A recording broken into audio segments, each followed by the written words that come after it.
जय श्री राम, जय बागेश्वर धाम। नमस्कार दोस्तों, एक बार फिर से आप सभी का स्वागत है। दोस्तों, आज की ये वीडियो उन लोगों के लिए बनाई गई है जो कि हमेशा कमेंट करके बोलते हैं कि उनके जीवन की समस्याएं खत्म ही नहीं हो रही हैं। चाहे वह समस्या किसी भी प्रकार की हो, किसी भी प्रकार का पितृदोष हो, गृह संबंधी, पारिवारिक समस्या या नौकरी संबंधी, किसी भी प्रकार की समस्या से वे लोग घिरे ही रहते हैं। आप सभी ने नमक के बहुत से उपाय सुने होंगे, लेकिन आज जो प्रयोग हम आपको बताएंगे वह बहुत ही ज्यादा खास और असरदार है, जो कि अपना असर तुरंत ही दिखाता है और आपको आर्थिक और सामाजिक लाभ मिलने लगता है। तो आप इस वीडियो को पूरा देखकर सही प्रकार से समझ लीजिए, क्योंकि इस उपाय की एक ही प्रक्रिया है कि इसको आपको नियम पूर्वक करना होगा। तो आप इसे बहुत ही ध्यान से समझिएगा, जिससे कि आप इसे स्टेप बाय स्टेप कर सकें।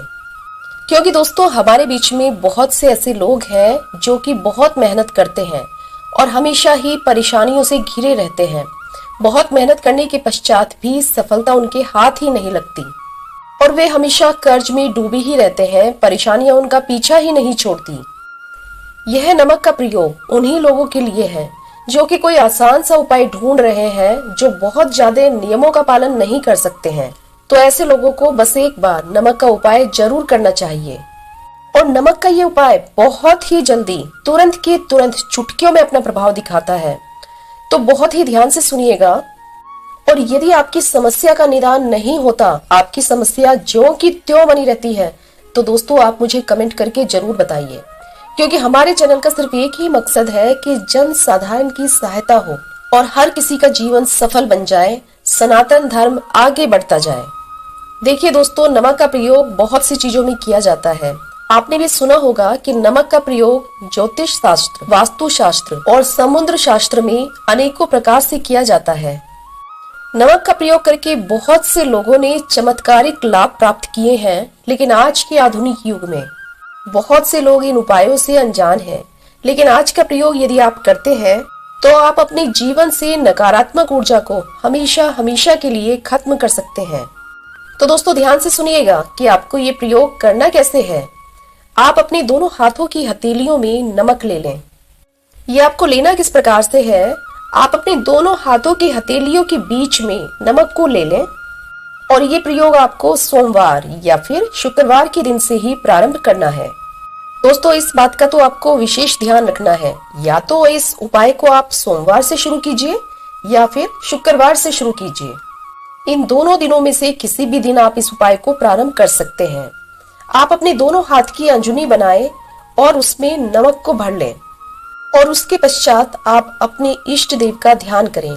आपके जो भी भगवान हैं, जो भी आपके इष्ट देव हैं, जिनमें भी आपकी पूरी और सच्ची श्रद्धा है, आप उन्हीं का ध्यान करें। उन्हें ही आप अपने मन में धारण करिए और उनके बारे में सोचिए। उसके पश्चात जिस भी प्रकार की आपकी समस्या है, आप अपनी समस्या के बारे में सोचिए। यदि आप नौकरी के बारे में परेशान हैं, बार बार प्रयास करने के बाद भी आपको नौकरी नहीं मिलती है, तो आप नौकरी के बारे में सोचिए। और यदि आपकी समस्या पारिवारिक है, संतान संबंधी है, आर्थिक समस्या है, किसी भी प्रकार की आपकी समस्या है, तो आप उसी प्रकार की अपनी उसी समस्या के बारे में सोचिए। और यदि आप लंबे समय से किसी बीमारी से जूझ रहे हैं, तो आप उसके बारे में भी सोच सकते हैं। फिर आपकी जो भी परेशानी है, जिससे भी आप परेशान हो रहे हैं, उसको मन ही मन में सोचते हुए ऐसे सोचना है कि वह आपकी सारी समस्या उस नमक में जा रही है, यानी कि आपकी समस्या उस नमक में धारण हो जाए। एक और बात का यहाँ पर ध्यान दें कि जब आप अपनी उस समस्या के बारे में सोच रहे हैं, उस समय आप अपने इष्ट देव को भी याद करते रहें और उस नमक की तरफ देखते रहें। जैसे यदि आप शिव जी को मानते हैं तो आप शिव जी को अपने मन में धारण कर लें। यदि आप हनुमान जी को मानते हैं तो हनुमान जी की छवि को अपने मन में धारण कर लें। दोस्तों, आप चाहें तो एक चौपाई का भी पाठ कर सकते हैं। उस चौपाई को आप अपने मन ही मन में दोहरा सकते हैं। चौपाई कुछ इस प्रकार है, आप ध्यान से सुनिएगा। कवन सो काज कठिन जग माही, जो नहीं होई तात तुम पाही। दोस्तों, ये एक ऐसी चौपाई है कि यदि आपने इस चौपाई का पाठ कर लिया तो हनुमान जी को आपकी बात सुननी ही सुननी पड़ेगी। जैसे ही आप इस चौपाई का पाठ करेंगे, हनुमान जी तुरंत ही आपकी बात श्री राम तक पहुंचा देंगे। यदि संभव हो तो आप इस चौपाई का 11 बार या 5 बार पाठ कर लें। अपने मन ही मन में इस चौपाई को जप लें और अपनी समस्या को नमक की तरफ देखते हुए ही आपको ये चौपाई बोलनी है। और उसके पश्चात आपको क्या करना होगा, आप बहुत ही ध्यान से सुनिएगा दोस्तों। जब आप नमक की तरफ देखते हुए अपनी सारी परेशानियां, अपनी सारी चिंताएं उस नमक में प्रवेश करवा देंगे और जब आपके सारे बुरे ख्याल उस नमक में समा जाएं, आपकी नकारात्मक ऊर्जा सभी कुछ जब उस नमक में समा जाए, आपको यह सब कुछ अपनी इष्ट देवता को मन में अपने धारण करते हुए सोचना है। आपको ऐसा सोचना है कि आपके इष्ट देवता आपको इन सभी परेशानियों से निकाल देंगे। ऐसा करने के पश्चात आप उस नमक को अपने घर में बिल्कुल भी ना रखें और ना ही आप इसको अपने घर में कहीं फेंकें। या तो आप इसको कहीं घर से बाहर फेंकें या फिर कहीं ले जाकर मिट्टी में दबा दें।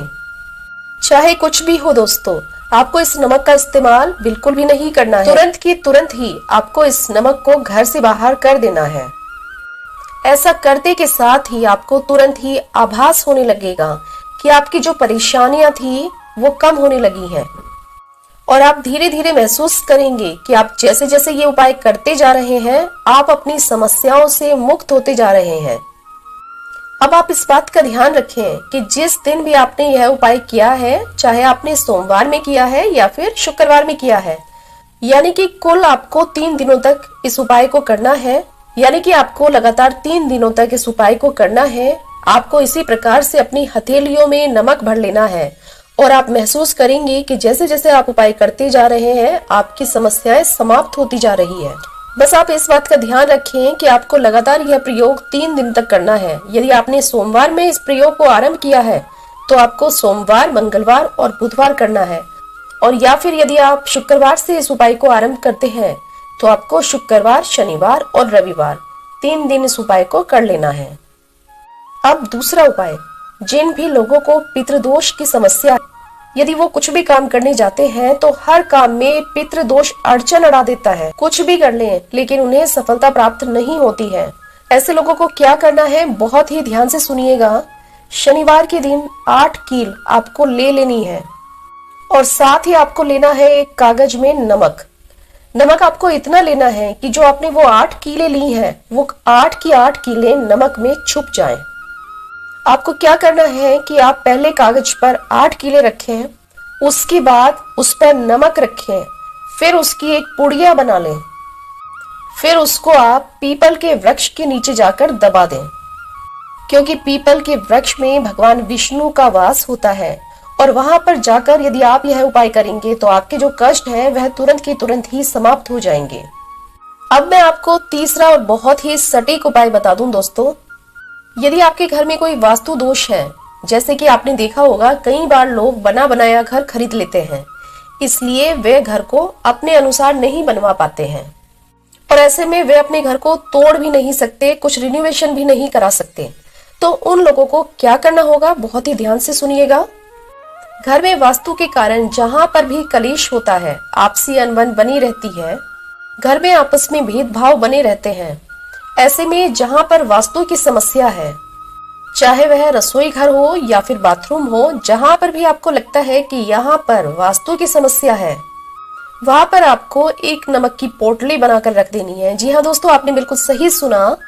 जहां पर भी आपको ऐसा लगता है कि ये जगह वास्तु के अनुसार सही नहीं है, वहां पर आप नमक की एक पोटली बनाकर रख दें और फिर उसके बाद आप उसको 7-7 दिन के बाद बदलते रहें। यानी कि यदि आप एक बार पोटली रख रहे हैं, फिर उसको आप 7 दिन के बाद चेंज कर दें। ऐसा आपको 21 बार करना है। टोटल आपको 21 पोटलियां बदलनी है। इस तरह से उस दिशा का पूरा वास्तु दोष खत्म हो जाएगा। नमक में इतनी शक्ति होती है दोस्तों। हम यहाँ पर जो भी आपको उपाय बताते हैं वो पूरी तरह से सटीक होते हैं। बहुत ही गहन अध्ययन के बाद हम ये उपाय आप सभी के लिए लेकर आते हैं। आप चाहें तो हमारे चैनल पर जाकर कुछ अन्य उपाय भी देख सकते हैं, क्योंकि हम ये सारे उपाय आप सभी के मार्गदर्शन के लिए लेकर आते हैं। तो दोस्तों, यदि आपको इनमें से कोई उपाय अच्छा लग रहा है और आप अपनी समस्या के निवारण हेतु यदि कोई उपाय करना चाहते हैं तो आप जरूर इन उपायों को कीजिए, लेकिन पूरी श्रद्धा और विश्वास के साथ और पूरा उपाय कीजिए। यानी कि उपाय को करते समय उसको पूरा कीजिए, उपाय को बीच में मत छोड़िए, अन्यथा आप बेकार ही परेशान होंगे कि हमें उपाय का पूरा परिणाम नहीं प्राप्त हुआ। और दोस्तों, यदि आप पूरी श्रद्धा, विश्वास और नियम के साथ किसी उपाय को करते हैं तो उसका जो है ना 100% रिजल्ट आपको मिलेगा। लेकिन सभी उपायों का सिर्फ एक ही नियम है कि उन सभी को पूरा नियम के अनुसार किया जाए। दोस्तों, यदि आपको कोई उपाय समझ में नहीं आया तो आप वीडियो को दोबारा से देख सकते हैं या मुझे कमेंट करके भी पूछ सकते हैं। इस वीडियो को जन साधारण तक पहुंचाना आप सभी की जिम्मेदारी है, ताकि हम सनातन धर्म को और भी आगे बढ़ा सकें और जो हमारे ये प्राचीन उपाय इस आधुनिक युग में कहीं छुप गए हैं उनका सही प्रकार से प्रसार प्रचार किया जा सके।